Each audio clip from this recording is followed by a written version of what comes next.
Doctor Lakshman, फिलहाल जो घोषणाएं की गई हैं मंच से, प्रियंका गांधी की तरफ से, कांग्रेस की तरफ से, उसको आप किस तरह से देखते हैं? और फिलहाल ओपीएस की बात जो लगातार की जा रही है, जातिगत जनगणना की बात की जा रही है, ये कहा जा रहा है कि एससी एसटी के जो सारे बैकलॉग जो पद हैं उनको तत्काल भरा जाएगा। लगभग 51,000 के करीब ऐसे पद हैं जिनको भरा जाएगा। तो उन तमाम चीजों की बात की जा रही है, उन मुद्दों पर बात की जा रही है, उन मुद्दों को जनता के सामने रखा जा रहा है जो जन सरोकार से जुड़े हुए हैं। और यह भी आगाह किया जा रहा है कि आपको धर्म के नाम पर भटकाया जाएगा, आपको जज्बाती किया जाएगा, लेकिन आपको भटकना नहीं है मूल मुद्दों से, और उसी पर आपको वोट करना है। जी, शुक्रिया बुशरा जी। निश्चित रूप से कांग्रेस पार्टी प्रियंका गांधी का संदर्भ है, लेकिन मैं पहले राहुल गांधी को याद करूंगा कि कांग्रेस पार्टी जिसने पिछले लंबे वक्त तक इस देश पर हुकूमत की, मगर पिछले एक दशक में जो परिस्थितियां बदली हैं, हालांकि इसमें बहुत बड़ी भूमिका कांग्रेस की भी प्रकारांतर से रही है कि वो सॉफ्ट हिंदुत्व का भी कार्ड खेलती रही है। लेकिन आज की तारीख में राहुल गांधी एक ऐसे नेता के रूप में खुद को स्थापित करते हुए जगह बनाने की कोशिश कर रहे हैं जो सरोकारी मुद्दे पर जोखिम लेने की हद तक सियासत को बदलने की कोशिश कर रहे हैं। मिसाल के तौर पर वो जाति जनगणना का सवाल उठा रहे हैं। मिसाल के तौर पर वो ये सवाल पूछ रहे हैं कि भाई मेरे इस इंटरव्यू में जितने लोग इस कमरे में हो, प्रेस कॉन्फ्रेंस में, कितने एससी कितने ओबीसी। तो ये सवाल असल में राष्ट्र का सवाल है। अगर उसके नागरिक केवल जनसंख्या रजिस्टर में दर्ज आंकड़े मात्र रह जाएंगे और देश चलाने में कहीं ना हो, अगर उनकी भागीदारी कहीं ना हो, प्रोफेसर, डॉक्टर, इंजीनियर, वकील और ब्यूरोक्रेट ना हो, तो असल में किसी राजनीतिक दल के लिए चुनावी मुद्दा हो, इससे बड़ी बात यह है कि देश के नागरिक का मुद्दा होना चाहिए कि सब लोग कहां हैं। एक तो ये बात, इसलिए कांग्रेस पार्टी लगातार अब वो कोशिश कर रही है कि वो उन मुद्दों को उठाए जिससे लोग जुड़ते हैं। इसके लिए कांग्रेस पार्टी इस तरह के मुद्दे उठा रही है। और आज प्रियंका गांधी के इस भाषण में भी आप गौर करेंगे, और अभी जब हमारे को पैनलिस्ट बता रहे थे कि कैसे आदिवासी बहुल इलाका, मध्य प्रदेश एक ऐसा राज्य है जिसमें 20 से 22% तक की आबादी आदिवासी लोगों की है। तकरीबन हम्म। तकरीबन 50 से 52% आबादी वहां ओबीसी है। तो इतनी बड़ी आबादी जो ओबीसी और आदिवासी है, वो चाहे पुराने वक्त की हुकूमत रही हो, चाहे शिवराज मामा की, इसमें वो कहां है? असल में कहीं नहीं है। अगर बीजेपी को वहां पर हराना है तो आधा तो बीजेपी खुद हरा रही है अपने लोगों को, और यह हारता हुआ मान रही है, इसलिए सांसद मंत्री सबको भेज रही है।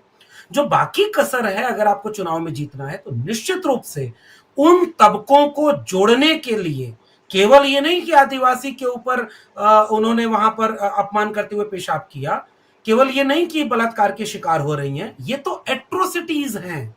यानी ये अन्याय हम्म। और अत्याचार के दिखने वाली हिंसक घटनाएं हैं। इनके साथ साथ अगर कांग्रेस पार्टी ईमानदारी से आदिवासियों के हक अधिकार के जो सवाल है, ओबीसी महासभा करके एक संगठन है जो अभी तक पॉलिटिकल फॉर्मुलेशन नहीं लिया हुआ है। राकेश जी ने दो दो संगठनों का जिक्र किया, मैं गया हूं, उनके कार्यक्रमों में गया हूं। जयस संगठन आदिवासियों का है, गोंडवाना है, और अभी राजस्थान, मध्य प्रदेश, उसके बॉर्डर एरिया पर जो आदिवासी इलाके हैं उनमें एक आदिवासी परिवार नाम का एक सांस्कृतिक संगठन, सामाजिक संगठन था, जिसने अब भारतीय आदिवासी पार्टी बाप बनाई है, और वो भी कंटेस्ट करने के लिए काम कर रही है। अगर ये पार्टियां अलग से फाइट करती हैं तो निश्चित रूप से ये फिलहाल बीजेपी का नुकसान करते हुए दिखेंगे, क्योंकि इसमें से मेजॉरिटी वोट बीजेपी की तरफ शिफ्ट हुआ था। तो कांग्रेस को अगर वाकई इंडिया गठबंधन जैसा कोई ढांचा बन रहा है, तो पहले ये भी कोशिश साथ के साथ करनी होगी। इन संगठनों को अगर आप ये कहते रहें कि इनका तो अभी 4 दिन पहले जन्म हुआ है, इनके पास तो कुछ है नहीं, इससे नहीं बात बनेगी। वो सेंटिमेंट को डील कर रहे हैं, आदिवासी के सवालों को डील कर रहे हैं, और अपनी लीडरशिप उन्हें दे रहे हैं। आप ये नहीं है कि अगर महिलाओं के सवालों को पुरुष एड्रेस करते रहें और ये कहें कि भाई आपके मुद्दे हम उठा तो रहे हैं, ये अब हिस्सेदारी का सवाल ऐसे नहीं बनेगा। अगर कांग्रेस पार्टी मध्य प्रदेश में ये रणनीति उठाती है कि उनके मुद्दे, जैसे ओबीसी का मुद्दा है, कांग्रेस पार्टी ने जाते जाते कमलनाथ जी ने 14% ओबीसी रिजर्वेशन है अब तक मध्य प्रदेश में, उसको 27 करने का काम जी। किया। कमजोर पैरवी की, कमजोर नियत रखी, वो फेल कर गया। अब इसको बड़ा मुद्दा बना सकती है कांग्रेस पार्टी कि ओबीसी कहने वाले खुद को शिवराज सिंह चौहान आज तक ओबीसी का हक क्यों नहीं दे पाए, और इसके बहाने वो मोदी को भी घेर सकते हैं। तो ऐसे मुझे लगता है बुशरा जी कई मुद्दे एक साथ जोड़ करके कांग्रेस पार्टी कुछ अपने साथ के कुछ दूर चलने वाले संगठनों को जोड़ करके अगर थोड़ी भी बेहतर रणनीति बना ले तो बीजेपी मध्य प्रदेश में बुरी तरह हार रही है। ये मेरा ऑब्जर्वेशन है। डॉक्टर लक्ष्मण, क्या आपको लग रहा है कि जिस तरह से आत्मसम्मान की बात बार बार प्रियंका गांधी ने मंच पे की और उन्होंने कहा कि देखिए आपको ये समझते हैं कि जूते, छाता, चप्पल ये सब देकर आप उनसे बोनस की बात नहीं करेंगे, और लगातार उन्होंने ये कहा कि आपसे जो आपका जंगल जमीन जो है और वो आपसे छीना जा रहा है। पिछली बार जब राहुल गांधी गए थे तो उन्होंने आदिवासी और वनवासी का फर्क उन्होंने बताया था कि कैसे हम आपको लगातार आदिवासी बोलते हैं लेकिन भारतीय जनता पार्टी आपको वनवासी कहती है, और ऐसा करके वो आपसे वो तमाम अधिकार छीनना चाहती है, आपसे आपका जल, जीवन, जमीन जो है वो सब आपसे छीनना चाहती है। क्या आपको लग रहा है जो आत्मसम्मान की बात बार बार की जा रही है, जिस तरह से आदिवासियों को अपने साथ जोड़ने की जो कवायद की जा रही है कांग्रेस की तरफ से, लगातार जो बड़े चेहरे हैं वो उन सीटों पर जाकर रैलियां कर रहे हैं जो आदिवासी बहुल हैं, तो जो 2018 का जो उसका परफॉर्मेंस रहा, क्या आपको लगता है कि वो फिर से उन इलाकों में उससे बेहतर कर पाएगी या फिर उसको रिपीट कर पाएगी? ये ठीक बात है कि ये असली मुद्दा है, सवाल है। इसका वस्तुनिष्ठ उत्तर दे पाना अभी फिलहाल मुश्किल है, लेकिन हाँ हम इसका एक विश्लेषण कर सकते हैं कि इसकी दिशा क्या है। तो पॉलिटिक्स में क्या बीजेपी की टैक्टिस है, क्या कांग्रेस की टैक्टिस है, और ये किस तरफ झुकता हुआ दिख रहा है। मिसाल के तौर पर आपके सवाल से ही एक संदर्भ लेते हैं। कोई भी नेता जो बड़े नेता बड़े ओहदे पर होते हैं, वे किसी भी जगह पर जाते हैं, जैसे मोदी जी जाते हैं कहीं भाषण देने तो उनको ये बताया जाता है कि यहाँ पर आपको वड़क्कम बोलना है, नमस्ते नहीं बोलना है। तो वो एक दो लाइनें सीखते हैं, कुछ मुद्दे, कुछ आइकॉन सीखते हैं और एक औपचारिक सी शुरुआत, ताकि ये लगे कि हम आपके हैं, हम आपके जैसे हैं। अगर राहुल गांधी ने बनवासी बनाम आदिवासी की डिबेट उठाई तो ये केवल एक सतही तौर पर पीले गमछे को गले में लगाकर भाषण देकर आदिवासियों को यह समझाने का मुद्दा नहीं है कि हम आपके हैं। ये असल में उनका कोर इशू है। अगर राहुल गांधी ने, इसका मतलब कोई नेता वाकई जुड़ना चाह रहा है, कोई नेता वाकई उनके मुद्दे तक पहुंचना चाह रहा है, वरना इस डिबेट को वो नहीं उठाते। वो एक सतही बात बोलते कि आपको ये नहीं मिला, आपको ये नहीं मिला, ऐसे करके बनवासी बना करके बीजेपी ये चाहती है कि वो जो हिस्सेदारी है देश चलाने में, कल्पना करिए ना, देश तो जंगल है नहीं, वन है नहीं, तो आदिवासी कहां रहे? वनवासी वन में रहे। आदिवासी कह रहे नहीं भाई, जहां जहां मेरी जमीन है, जहां जहां मेरा जंगल है, जहां जल है, जहां मेरी हिस्सेदारी है, मैं उसका वारिस हूं और मुझे उतनी जगह चाहिए। बीजेपी के पॉलिटिकल आइडियोलॉजिकल चैलेंज देने का काम राहुल गांधी ने किया, जो आदिवासी कर रहे हैं लंबे समय से। इसका मतलब यह है कि नेता केवल वोट के लिए उनके मुद्दे को नहीं उठा रहा है, नेता उनसे जुड़ने की कोशिश कर रहा है।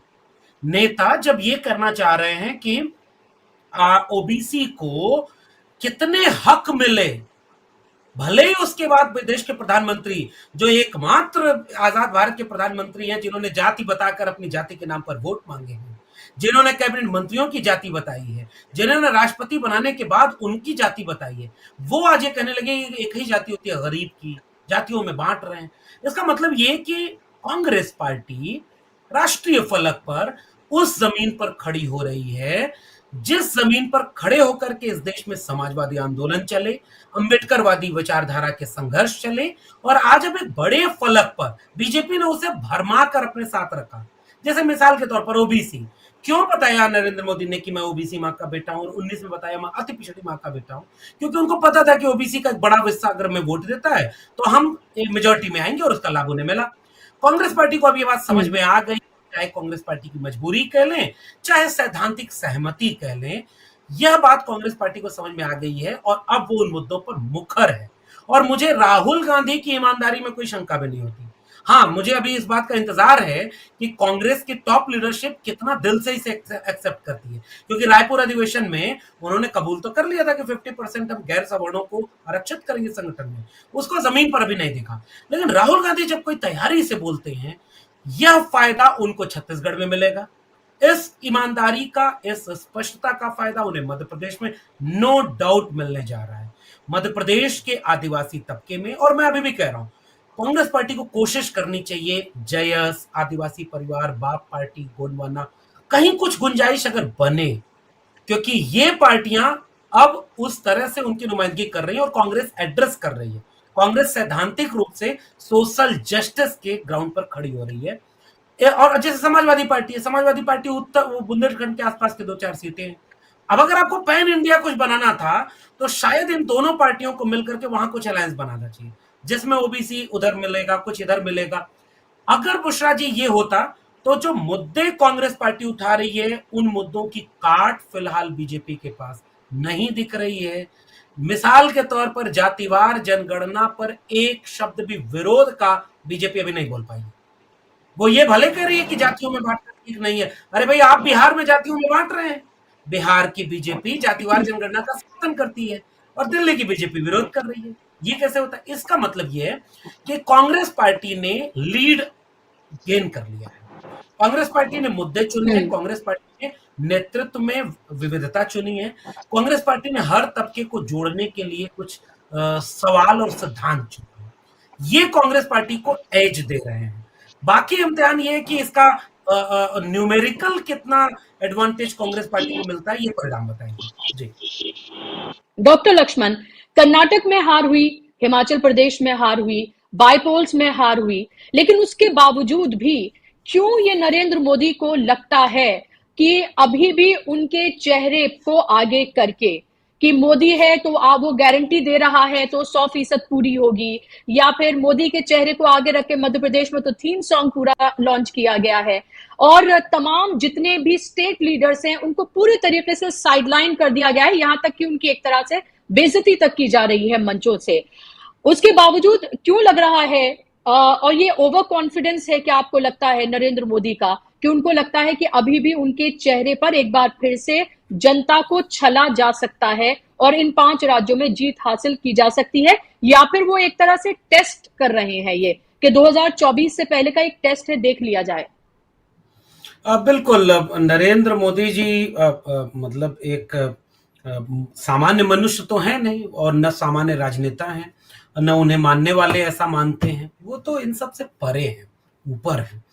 तो नरेंद्र मोदी जी खुद के चेहरे पर भरोसा न करें, ये तो ज्यादती होगी बुशरा जी। उन्हें बहुत भरोसा है। वो इजराइल में भी अगर चुनाव हो जाए तो उसका चेहरा भी नरेंद्र मोदी जी बना दिया तो बन जाएंगे। मतलब वो इतने इतने सक्षम, ताकतवर अपने को समझते हैं। अब ये अहंकार की हद तक है कि नहीं, ये थोड़ा वक्त बताएगा। लेकिन बाकी लोग जिनको ये अब लगता है कि नरेंद्र मोदी जी के चेहरे में आज भी बदस्तूर उतनी ही ताकत, उतना हुनर, उतना तेज सब कुछ है जो किसी भी राज्य के चुनाव को जब बदल सकते हैं, जीत दिला सकते हैं। तो एक बार चेहरे का रुख छत्तीसगढ़ की तरफ भी हो, एक बार चेहरे का रुख तेलंगाना भी हो, क्यों वहां नहीं ये चेहरा दिख रहा? ये उदाहरण इस बात का है कि असल में चेहरे में कोई ताकत उतनी नहीं है। वरना छत्तीसगढ़ में एक तरफा नहीं दिखता कि भूपेश बघेल भारी पड़ते। अब वहां तो स्टेट लीडरशिप होल्ड की हुई है ना। भूपेश बघेल ने अपने को वहां इतना मजबूत किया, जो काम कांग्रेस को अभी करना है बहुत सारी जगहों पर, इवन केंद्र में, वह काम भूपेश बघेल ने शुरू कर दिया। एक गलती बस भूपेश बघेल से हुई है, जहां वो पिछड़ रहे हैं। वहां भी उन्होंने हेड काउंट करा लिए थे, कास्ट सेंसस करा लिया था, और एक इंटरव्यू में वो फंस भी गए जब उनसे ये कहा गया कि भाई आपने तो गिनवा लिया था, आप उसको जारी क्यों नहीं किए। वहां एक चूक उनसे हुई। अगर वो खेल खेल चुके होते, क्योंकि भाई देखिए, हिंदुत्व तो एक गुब्बारा है ना, उसके भीतर तो ऑलरेडी सब बटे हुए हैं। हाँ, जो बटे हुए हैं उनमें से जो कमजोर हैं वो जब सवाल करने लगते हैं तो फिर ताकतवर लोग कहते हैं देखो ये जातिवादी, जातिवाद फैला रहा है। जैसे प्रधानमंत्री जी ने बोला। क्योंकि भाई एक ओबीसी अगर अपने हक के लिए पूछने लगेगा, दलित पूछे, और भूपेश बघेल ओबीसी है, बड़ा बिल्कुल सही चाल पे अटैक किया है बीजेपी के। कांग्रेस पार्टी ने जब मल्लिकार्जुन खड़गे को राष्ट्रीय अध्यक्ष बनाया, जब उन्होंने ये गिनवाया कि हमारे 4 मुख्यमंत्री में से 3 ओबीसी है, अब इसके काट आप दौड़ के बता दें। हाँ, अब कांग्रेस पार्टी राहुल गांधी जैसे बड़ा दिल दिखाकर ये कहा ना राहुल गांधी ने कि हाँ, हमसे गलती हुई 2010 में, हमने महिला आरक्षण विधेयक में कोटा विद इन कोटा नहीं किया था, आगे हम इसको शामिल कराएंगे। ये होता है नेता का बनना। एक नेता ऐसे बड़ा बनता है। नरेंद्र मोदी का एक कोई बयान दिखा दीजिए, 750 किसानों के शहीद होने के बाद बयान आया उस बिल को वापस लेते समय, हमारी तपस्या में कुछ चूक हो गई, कमी रह गई। ये भी नहीं कह सके कि हमने गलत कानून बना दिए, ये भी नहीं कह सके कि हमने, भाई उनके बयान तो एकदम वो है। तो चेहरा असल में बुशरा जी इतना अब अहम रहा नहीं। रहा होगा एक वक्त चेहरे का जिससे रंग बदल दिए जाते थे। उत्तर प्रदेश में चेहरा था, उत्तर प्रदेश में चेहरा जीतता है। बाकी जगहों पर चेहरे थे, चेहरे हार गए। अगर ये इतना ही महत्वपूर्ण है तो अभी राकेश जी ने तो उसका उदाहरण दे ही दिया कि कर्नाटक में भी तो चेहरा था ना। इसका मतलब ये कि अकेले ये भारी नहीं है, इसके पीछे अंडर करंट ये है कि शिवराज सिंह चौहान एक ओबीसी भी हैं। शिवराज सिंह चौहान 4 बार मुख्यमंत्री हो जाएंगे। शिवराज सिंह चौहान संयमी व्यक्ति माने जाते हैं। कहीं ये चुनौती तो न बन जाए, कल को मान लो सीट कम हो जाए 2024 में, तो फिर से वो कहीं खेल ना हो, कोई अगला राजनाथ सिंह कोई कैलकुलेशन करके न बैठा हो, इसलिए अभी इसको निपटा दो, टिकट ही नहीं मिला, बहुत सारी चीज बदल दी गई। सांसदों और मंत्रियों को यह कहा गया कि जाओ साबित करो। अब इससे हो क्या रहा है, 5 अलग अलग जगहों पर 5 अलग अलग मुख्यमंत्री अंडर करंट से घोषित कर दिए गए। जाओ भाई फग्गन सिंह खुलसते हैं तो आप अपने समुदाय के बीच कहो कि हम मुख्यमंत्री बनेंगे, हमें जिताओ। जाकर के प्रहलाद पटेल आप अपने समुदाय को कहो कि हम मुख्यमंत्री बनेंगे। जाइए भाई आप फला हैं तो आप उधर जाकर के कहिए आप ये चाल 2017 के चुनाव में उत्तर प्रदेश में बीजेपी चल चुकी है और उसका फायदा उसे मिला है। बीजेपी आखिरी चाल यही चल रही है। ऊपर भले दिखता है चेहरा है नरेंद्र मोदी का, अंदर बीजेपी से बड़ी जातिवादी कोई पार्टी नहीं है भाई। एक एक जातियों के समीकरण बनाए हुए हैं, एक एक जातियों का वोट लेने के लिए उन्होंने कैंडिडेट उतारा है और हर जाति को एक एक मुख्यमंत्री दे दिया है कि भाई आप इन्हें जिताओ, ये आपके मुख्यमंत्री होंगे। ये काम नरेंद्र सिंह तोमर की तरह हो चुका है। इसका अर्थ ये है कि ऐसा कतई नहीं है कि उनका चेहरा हावी है या वो चेहरा अकेले पर्याप्त है कोई भी चुनाव जिताने के लिए। असल में हमारे बीजेपी के नेता शायद जनता को जितना मूर्ख समझते हैं उतना मूर्ख जनता अब है नहीं। ठीक है, उसने कोरोना में थाली बजाई, ठीक है वो आपके हिंदुत्व के प्रेम में पड़ करके एंटी मुस्लिम सिंड्रोम से ग्रसित हो चुकी है, ठीक है उसे लिंचिंग भी जायज लगती है, ठीक है वो जातियों में भी खूब बटी होती है फिर भी 5 किलो अनाज पर एक हो जाती है। लेकिन वो इतनी भी जनता अपने अधिकारों को लेकर के एकदम वो नहीं है कि आप आएंगे, जादू दिखाएंगे और फिर बोरिया बिस्तर लपेट कर वोटों का ले जाएंगे और फिर सरकार बन जाएगी। असल में अब मुश्किल होता जा रहा है। सोशल मीडिया प्लेटफॉर्म और जिस चैनल पर हम बैठे हैं, न्यूज वाले सेगमेंट में ये तो सबसे बड़ा चैनल है ना, तो अब इसे बहुत करेंगे, ईडी सीबीआई भेजेंगे, थोड़ा डराएंगे, यूएपीए लगा करके पत्रकार से पूछवाएंगे कि भाई बुशरा जी आप चीन से फंडिंग लेती हैं, कितने दिन कर पाएंगे, कितने लोगों की आवाज दबा पाएंगे। इसका मतलब ये है कि इस सोशल मीडिया प्लेटफॉर्म ने थोड़ा बहुत, जितना बर्बाद होने के बाद भी बची हुई है शिक्षा ने, थोड़ी जागरूकता ने जनता के बीच अपनी एक चेतना पैदा की है, संविधान और इस मुल्क से मोहब्बत पैदा की है। कांग्रेस इस सेंटिमेंट से जुड़ करके संविधान और इस मुल्क की मोहब्बत को एड्रेस कर रही है। बीजेपी के पास अब इसकी कोई काट बची नहीं है, अकेला चेहरा, उम्र ढल रही है, चेहरे को लीप पोत करके कितना दिन चमकाया जाएगा, क्योंकि चेहरा वादे पूरे नहीं कर सका है, इसलिए वो चेहरा अकेले पर्याप्त नहीं है, वो चेहरा अब ढलता दिख रहा है मुझे। जी।